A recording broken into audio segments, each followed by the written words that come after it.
tema da mensagem é as propostas de Faraó. Cuidado, que Faraó anda fazendo muitas propostas indecentes e que se você não vigiar, você cai em alguma delas. Ok? Na palavra de Deus existe algumas ilustrações que mostram as realidades espirituais. É importante nós entendermos isso. A nossa guerra, ela nunca será pessoal. A nossa guerra nunca será contra carne e nem sangue. A nossa guerra sempre foi e será espiritual. Então as armas que nós usamos, elas são espirituais. Então as nossas armas, elas são espirituais. A nossa luta, ela é espiritual. E uma dessas batalhas espirituais, ela encontra-se no livro de Êxodo. O povo de Deus foi escravizado no Egito por Faraó durante muitos anos. Faraó, preste atenção, é um símbolo do diabo. Faraó é um símbolo do diabo. E o Egito é um exemplo do mundo em que nós vivemos. Todos nós no passado fomos escravos de Faraó no mundo. Éramos escravos de todo tipo de pecado. Essa é a grande verdade. Nós éramos escravos de todo tipo de pecado. Mas um dia Deus mandou Moisés a Faraó com a seguinte ordem: deixe o meu povo ir. Deixe o meu povo ir. Diga comigo assim: deixe o meu povo ir. No 3, 1, 2, 3. Outra vez, 1, 2, 3. Deixe o meu povo ir. Vamos fazer um ato profético, vamos dizer, no mundo espiritual, deixe o Brasil prosperar. Vamos lá no 3, 1, 2, 3. Outra vez. Nós estamos falando para o mundo espiritual. Deixe o Brasil prosperar. Independente de quem esteja no poder, independente do partido, deixe o Brasil prosperar. Eu ainda acredito no Brasil que você vai ter educação de qualidade para os seus filhos. Eu ainda acredito no Brasil que você vai ter a saúde de qualidade, hospitais de qualidade para o teu filho. Eu ainda acredito no Brasil que vai ter construções públicas com preço justo, honesto, em nome de Jesus. Eu ainda acredito no Brasil de homens e mulheres no poder que lutam pelo povo e são eleitos pelo povo para governar em favor do povo e não de si próprio. Eu acredito nesse Brasil. Porque a minha Bíblia diz, e a tua também, que tudo é possível ao que crê. Tudo é possível ao que crê. E que nada é impossível para Deus. Então Deus manda Moisés com essa fala, com essa ordem para Faraó: deixe o meu povo ir. Moisés aqui simboliza a pessoa do Senhor Jesus Cristo. Então vamos lá. Faraó simboliza o diabo, o Egito simboliza o mundo e Moisés simboliza Jesus Cristo no Antigo Testamento. Preste atenção. Infelizmente, muitos de nós, diante das intimidações e pressões, temos cedidos e negociados com Faraó, com o diabo. Nunca muda. O diabo, ele nunca muda. Ele vai continuar fazendo as mesmas propostas que fez no passado a Moisés. E nós vamos ver algumas dessas propostas que ele fez a Moisés. E em cima das propostas que ele fez a Moisés, o Espírito Santo vai revelar ao teu coração quais são as propostas que o diabo está fazendo para você e que talvez você esteja caindo em algumas dessas propostas. Irmãos, preste atenção. Ser cristão não é só vir à igreja. Ser cristão não é só falar em línguas estranhas. Tudo isso faz parte. Ser cristão não é ter 1, 2, 3, 4 Bíblias na sua casa. Ser cristão não é ter uma carteirinha de membro de alguma denominação. Ser cristão é muito mais que isso. Ser cristão é saber lidar com o mundo espiritual. Ser cristão é não ser bobo. Ser cristão é ser inteligente. Ser cristão é saber lutar na hora certa, com as armas certas, do jeito certo, no momento certo, dependendo da pessoa certa, que é Jesus. Nós precisamos acordar, irmãos. Então preste muito bem atenção. Primeira proposta de Faraó para Moisés: sirvam ao seu Deus no Egito. Primeira proposta: sirvam ao seu Deus no Egito. A ordem de Deus é: deixe o meu povo ir. Eu tenho uma terra prometida para o meu povo. Meu povo não vai mais ficar no Egito. A primeira proposta que Faraó faz a Moisés é: sirvam ao seu Deus no Egito. Por muitos anos o Faraó dessa época quis que a igreja servisse e comesse nas mãos de Faraó. Entendeu? Faz uma coisa aqui para tirar proveito ali. Por muitos anos fizeram da igreja um curral eleitoral. Por muitos anos pastores ficaram pedindo saco de cimento, pedindo bloco, pedindo favor.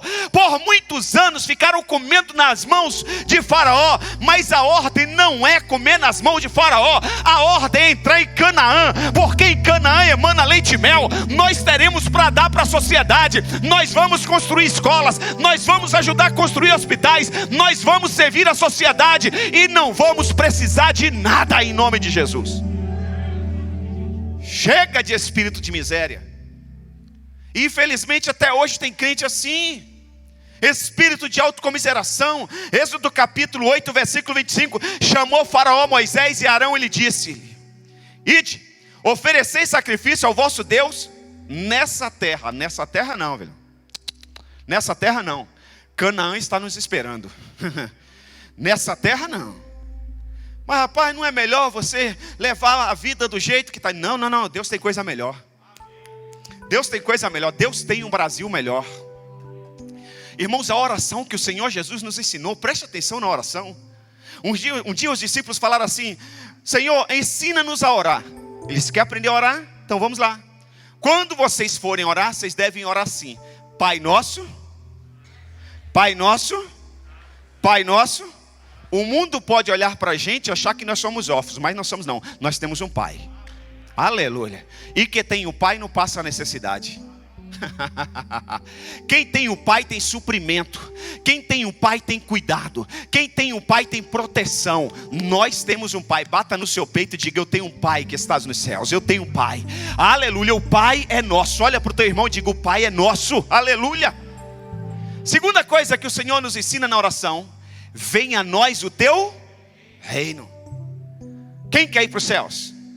Quem quer não? Quem vai morar nos céus? Mas deixa eu te falar, antes de você querer subir para os céus, você tem que trazer os céus para a terra. Essa foi a oração que Jesus nos ensinou. Venha a nós o teu. Irmãos, a proposta de Deus nunca foi que o Brasil fosse governado por comunismo. A proposta dos céus nunca foi que o mundo fosse governado por nenhum partido político. A proposta dos céus é que o mundo fosse governado pelo próprio Deus. Por isso que na oração que Jesus vai ensinar, diga: ora assim, venha a nós o teu reino. Sabe por quê? No reino de Deus não tem doença. No reino de Deus não tem justiça social. No reino de Deus não tem crise política. No reino de Deus não tem pandemia.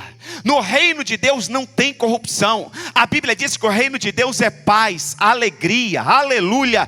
É isso que Deus tem para a sua vida. É isso que Deus tem para a sua família. Por isso que nós declaramos: a minha casa é um verdadeiro pedacinho dos céus, aleluia. Porque lá na minha casa o reino de Deus prevalece. No meu casamento a vontade de Deus prevalece. Na educação dos meus filhos o reino de Deus prevalece. Na minha empresa o reino de Deus prevalece. Na verdade a empresa nem é minha, a empresa é do Senhor Jesus Cristo e eu sou mordomo dele. Na minha profissão o reino de Deus prevalece, porque eu sirvo ao Deus Todo-Poderoso. Venha a nós o teu reino. Não é essa bagunça que a gente está vendo aí não. Um manda, o outro desmanda. Você não sabe mais quem você ouve no Brasil? Não. É o reino de Deus. E como que eu restabeleço o reino de Deus? Começando na minha casa, ensinando para os meus filhos serem honestos, serem justos, não fingir nenhuma lei, entendeu? Não pegar nada que é dos outros. Porque se você ensina a tua criança a ser honesta, ela pode se tornar um senador na nação, pode se tornar um presidente, pode se tornar um CEO de qualquer instituição no mundo, e eles serão honestos. Então traga o reino de Deus. Se teu filho chegar com uma borracha que não é dele da escola, pergunte para ele quem deu e faça devolver se for necessário. Se o teu garoto pegar uma moeda lá na estante da sua casa, lá no buffet da sua casa, ou então pegou o troco e colocou no bolso, ensina para ele que isso é errado. Entendeu? Vai na feira comprar laranja, uma dúzia são 12 laranjas, não são 13 nem 14. Se você quer 13 laranjas pagando 12, fale com o dono da barraca, pergunte se ele te dá. Quem está me entendendo? É assim que a gente traz o reino de Deus, irmãos. Então preste atenção. Ele diz: oferecei sacrifício ao vosso Deus nessa terra. Nessa terra não, velho. Não é assim não. É o que a Bíblia fala, não é o que você quer. Diga assim comigo: na minha vida e na minha casa, é o que a Bíblia fala e não o que o mundo quer. Em nome de Jesus. Depois da quarta praga de enxame de moscas, Faraó decide entrar em um processo de negociação e decide fazer então a primeira proposta: sirvam ao seu Deus no Egito. A primeira proposta sugere que servisse a Deus desde que não deixasse o Egito. Nosso adversário não se importa quando servimos a Deus no Egito. Por isso, irmãos, que é o seguinte: se você está enfrentando lutas e tempestades, é porque você não está servindo a Deus no Egito. Porque quem serve a Deus no Egito tem Faraó a seu favor. Quem serve a Deus no Egito tem o sistema desse mundo a seu favor. Mas quem decide servir a Deus em Canaã, vai ter que enfrentar o sistema, vai ter que enfrentar Faraó, vai ter que bater o pé e vai ter que ficar com a Bíblia em nome de Jesus. Faraó propõe: quer servir ao seu Deus? Pode servir, desde que você não saia do mundo, Egito, ou o mundo não saia de você. Essa proposta gera algumas implicações. Por exemplo, servir a Deus no Egito fala de conviver amigavelmente com Deus e com o mundo. Eu venho na igreja, mas eu tomo minha cachaçinha. Qual o pecado, pastor? Eu tomo em casa. Me mostra na Bíblia onde diz que não pode fumar. Eu venho a Deus na igreja, eu dou o dízimo, eu oferto, mas eu durmo com a minha namorada. E qual o problema? Uso preservativo, eu vou casar com ela mesma. Isso é servir a Deus no Egito. É você querer estar bem com Deus e estar bem ao mesmo tempo com o mundo. Não. Essa reunião e esse reino aqui, essa comunidade, a gente não vem aqui para um desencargo de consciência. Não. A gente vem aqui para mudar de vida. Aleluia. Isso aqui é evangelho, cristianismo, é mudança de vida, é metanoia, meu irmão. Olhe para a sua vida e veja o quanto mudou. E ainda é só o começo, vai mudar muito mais. Segunda implicação: estabelece o conceito de que ao mesmo tempo podemos servir a Deus e ao mundo. Não precisa fazer diferença alguma. Está errado. Terceira implicação de servir a Deus no Egito: essa política da boa vizinhança fortalece a visão de que a igreja é apenas uma prestadora de serviço espirituais. Não, a igreja é representante legal de Deus aqui na terra e ponto final. Aleluia. A igreja é representante legal e única do reino de Deus aqui na terra. Muitos acham isso maravilhoso. O problema é que a igreja não é uma prestadora de serviço, meus irmãos. Muitos acham que não tem nada a ver orar com imposição de mãos nas pessoas. Ele diz que é sempre bem-vindo, porque se não fizer bem, não vai fazer o mal. Isso é engano. Tem que ser homem de Deus, mulher de Deus, para colocar a mão na sua cabeça. Não deixa qualquer um não. Lucas capítulo 11, versículo 24 ao 26 diz: quando espírito imundo sai do homem, anda por lugares áridos, procurando repouso, e não achando, diz: voltarei para minha casa, de onde saí. E tendo voltado, a encontra varrida e ornamentada. E então volta e leva consigo outros 7 espíritos piores do que ele. E entrando, habitam ali.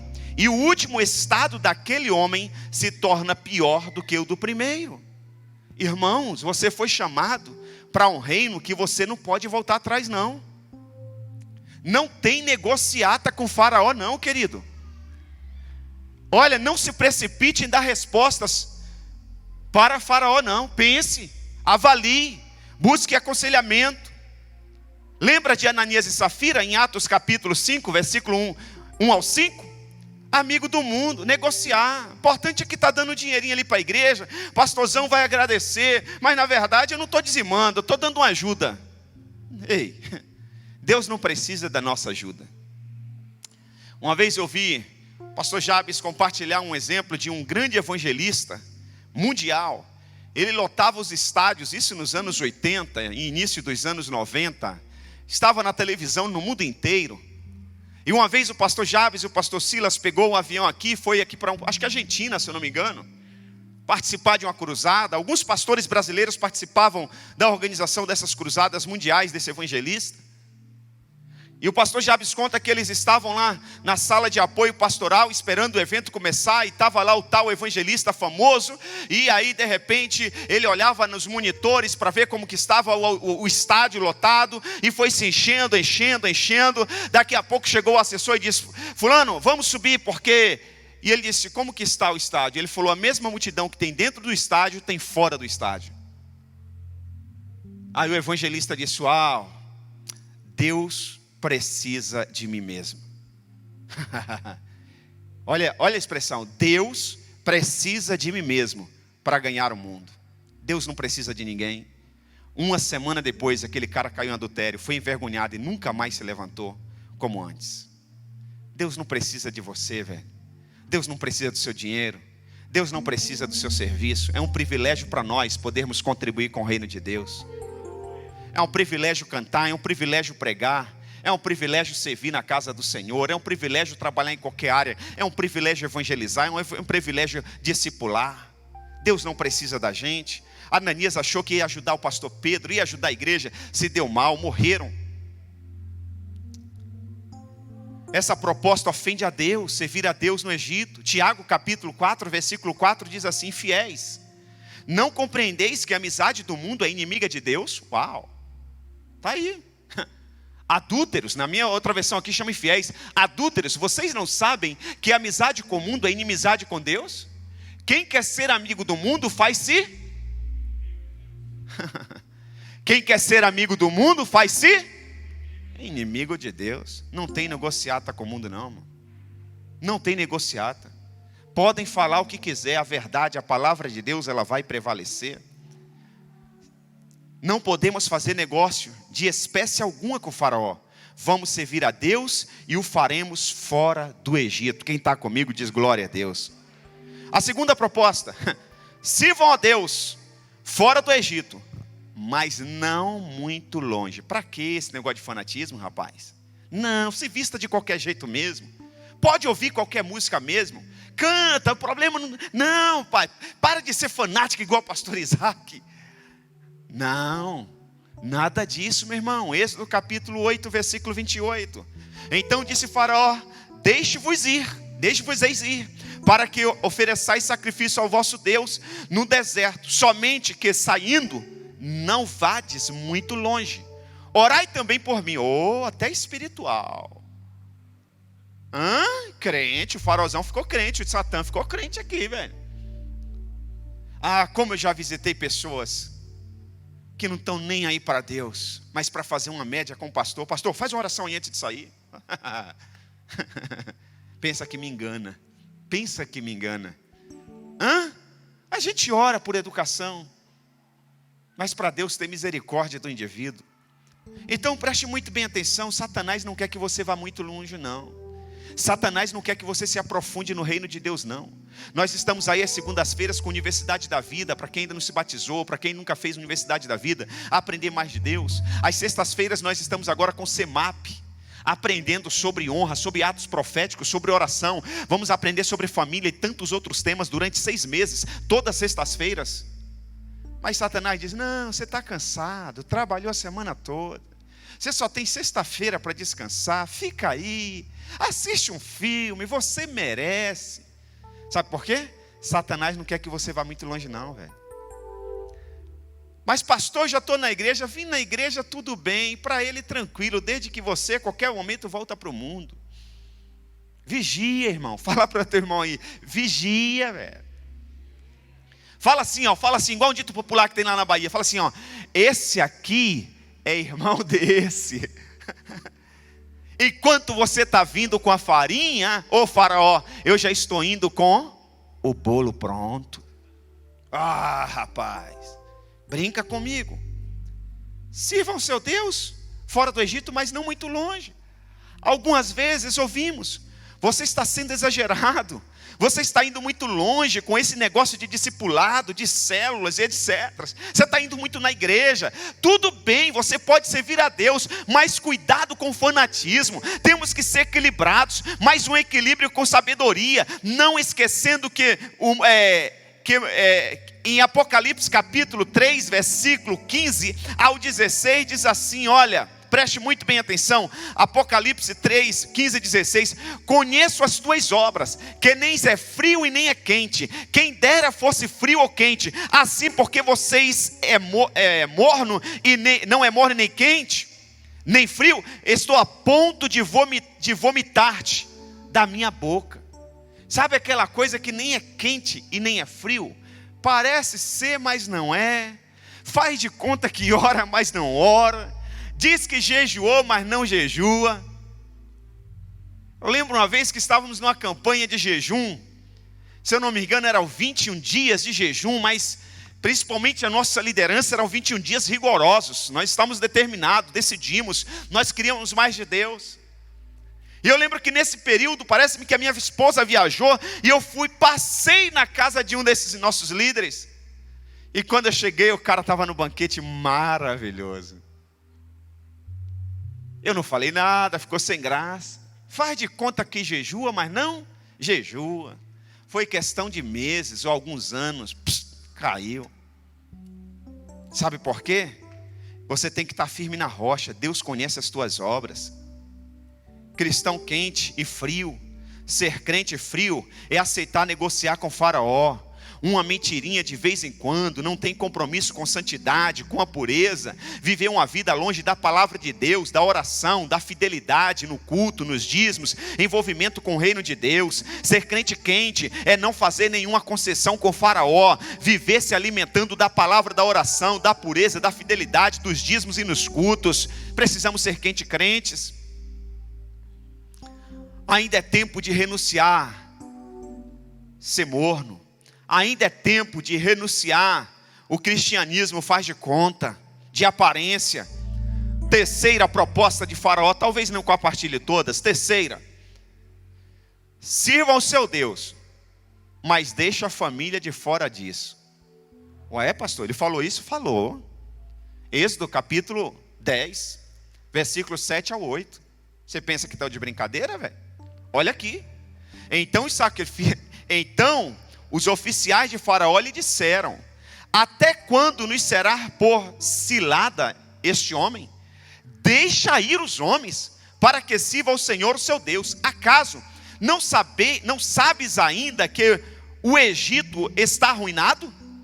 Então Moisés e Arão foram conduzidos à presença de Faraó, e este lhe disse: olha aqui a proposta: ide e servi ao Senhor vosso Deus. Porém, quais são o que hão de ir?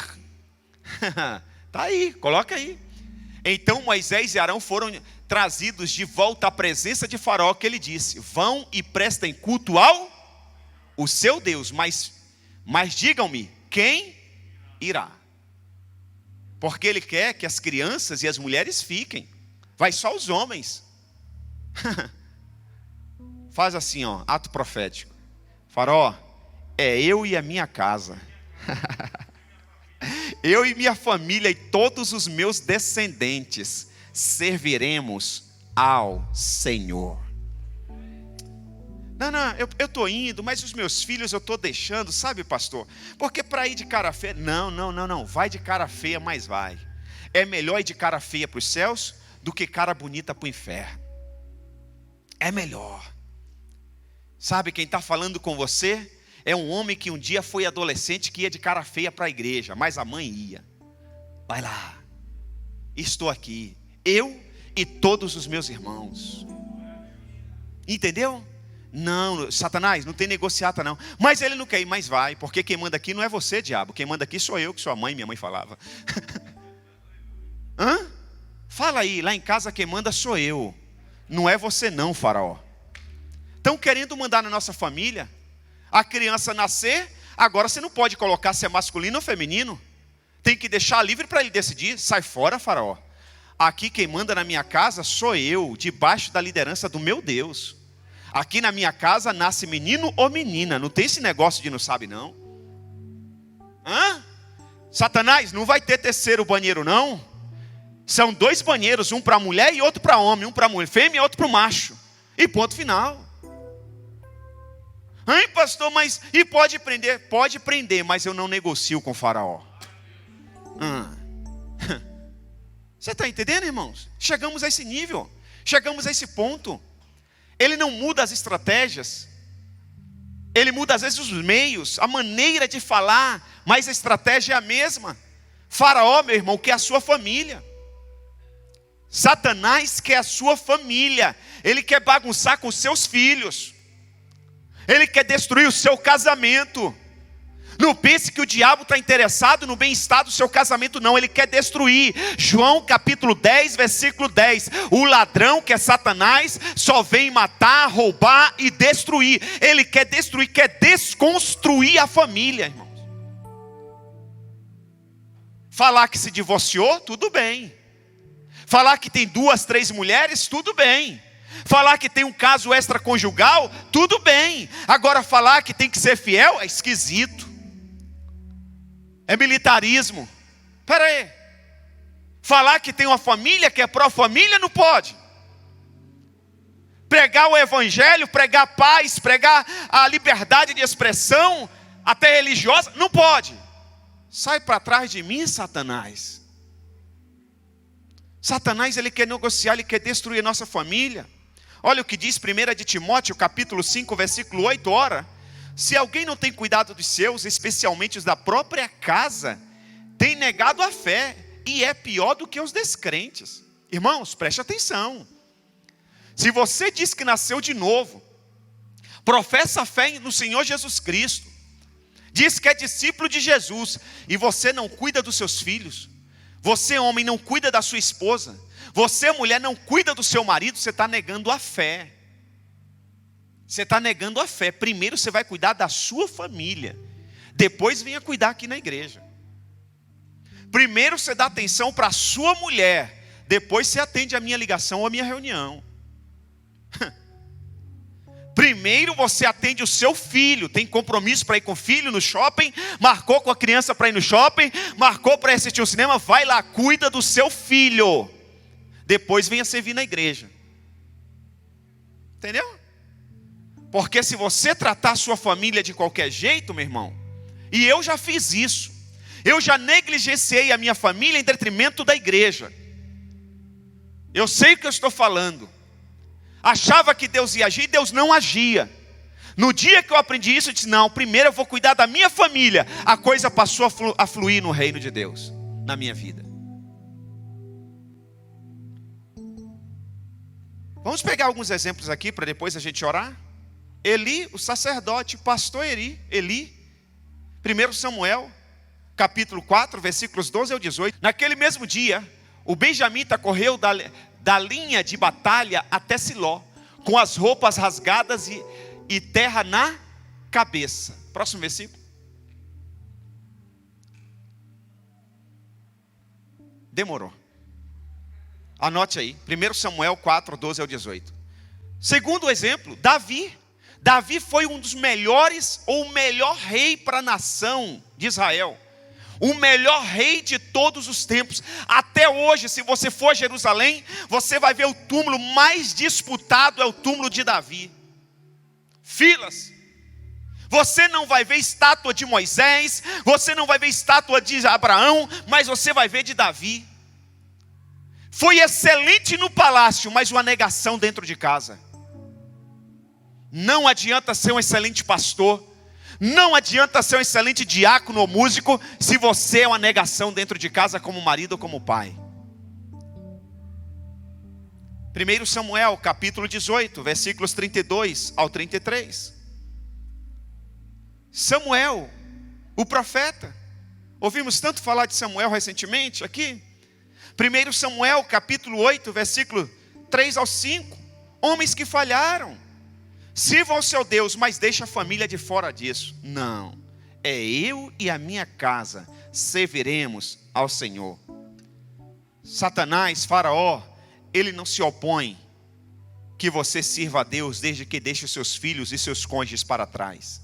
Infelizmente, alguns irmãos têm se envolvido na obra, mas infelizmente têm deixado para trás sua família.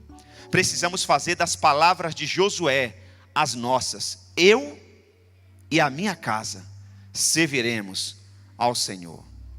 Amém? Posso dar a quarta proposta de Faraó?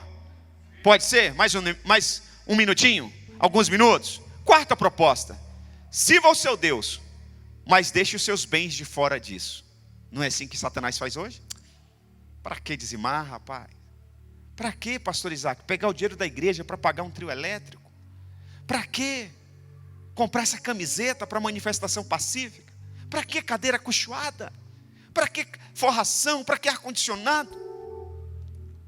Um dia eu atendi uma pessoa, eu e minha esposa, e ela teve a cara de pau de chegar na nossa sala. Estávamos passando um momento tão difícil no ministério.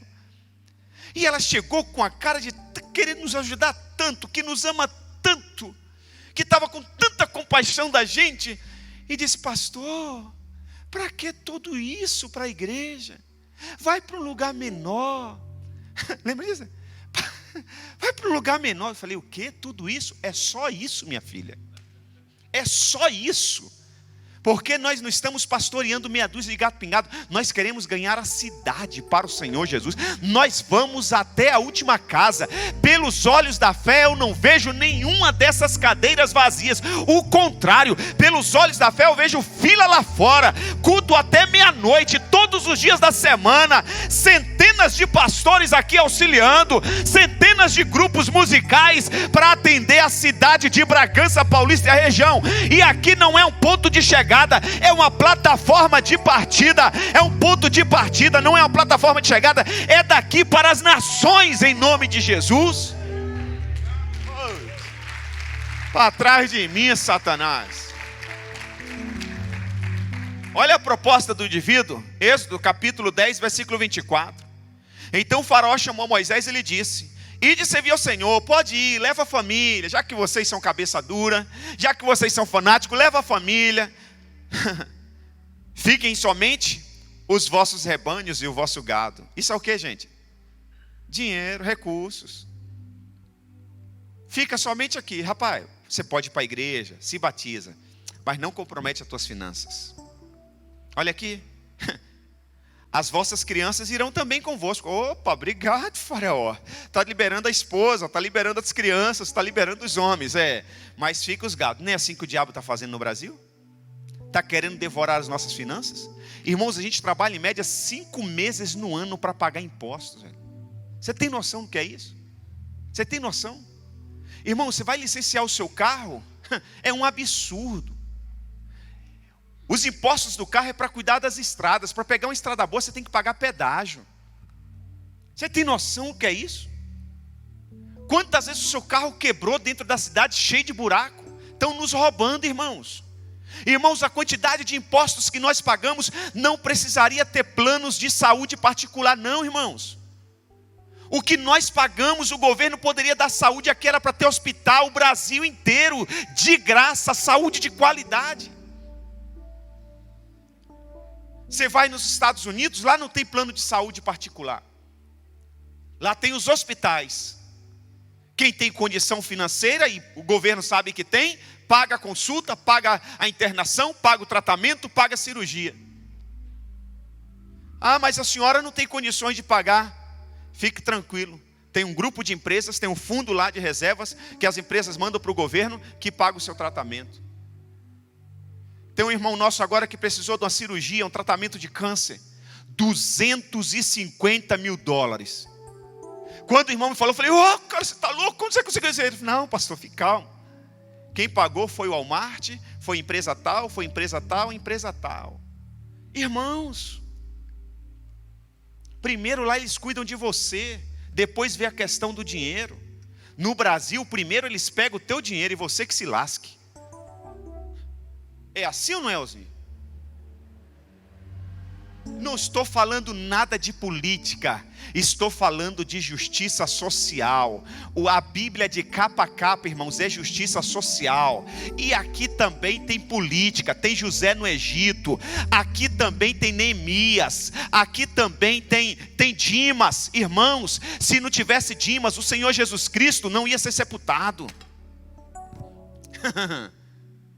Precisamos abrir a mente. Não mistura igreja com política. Então por que você vai votar no dia da eleição? Porque se você não votar, você não consegue financiamento na Caixa Econômica Federal. Se você não votar, você não consegue tirar um visto americano ou de algum outro país. Se você não tiver votar, você não consegue financiar sua casa própria. E peraí, eu sou cristão, eu não me envolvo com a política, mas quando eu não voto, eu sou punido. Então eu vou me envolver? Para de babaquice, ignorância. Me prova na Bíblia onde não tem política. A Bíblia não tem politicagem. Aí na politicagem o Senhor Jesus arrebenta, o Senhor Deus arrebenta. Os filhos de Eli que nós lemos aqui, politicagem. Era corrupto. O dinheiro chegava no altar, ele já passava a mão no sacrifício. É assim ou não é? Está ali o pastor Viana. Manja muito mais de Bíblia do que eu.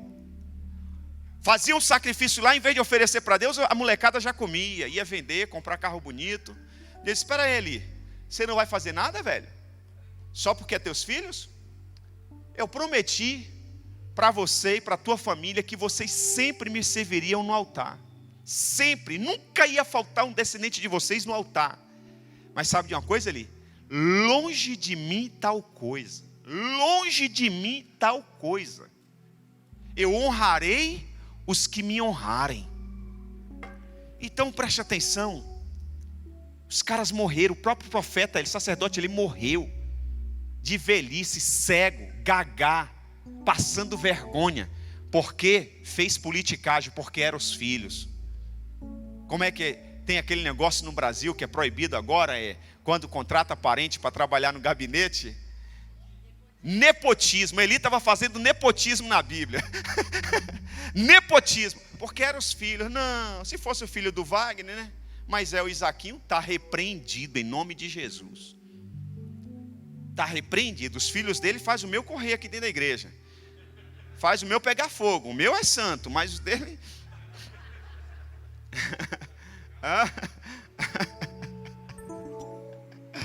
Vamos orar. Então o faraó chama Moisés e lhe diz, servi ao Senhor, fique somente os vossos rebanhos e os vossos gados. Ou seja, fica o salário, fica o ouro, fica a riqueza de vocês. Mas as crianças irão também convosco. Não. A proposta de faraó é que podemos servir a Deus desde que continuemos uma vida de miséria. Uma vida de miséria e escassez. Enquanto que a proposta de Deus é que Ele tem o melhor dessa terra para nós. Isaías capítulo 1, versículo 19. Se quiserdes e me ouvirdes, comereis o melhor dessa terra. Meu irmão, se você não está comendo o melhor dessa terra, a culpa não é de Deus. A culpa é nossa. Que não nos posicionamos, que não agimos, que aceitamos qualquer coisa, que temos medo de qualquer um que levanta a voz. Entendeu? Que bate o pé. Não, mil vezes não. Não vamos fazer rebelião, não vamos desobedecer, não vamos ser insubmissos, não, mas nós vamos obedecer a palavra de Deus, com amor, com sabedoria, com graça, com unção e com os anjos do Senhor ao nosso redor. Nós vamos até a última casa. A proposta de Deus nunca foi que o seu povo vivesse uma vida de miséria e escassez. E para o povo de Deus não basta somente querer, também tem que ouvir, e ouvir aponta para a obediência. Se me ouvirdes, Deuteronômio 28, versículos 1 e 2. Se ouvirdes a voz do Senhor teu Deus, tendo cuidado de guardar todos os seus mandamentos que hoje ordeno, o Senhor teu Deus te exaltará sobre todas as nações da terra, e todas estas bênçãos virão sobre ti e te alcançarão. Se coloque de pé em nome do Senhor Jesus Cristo.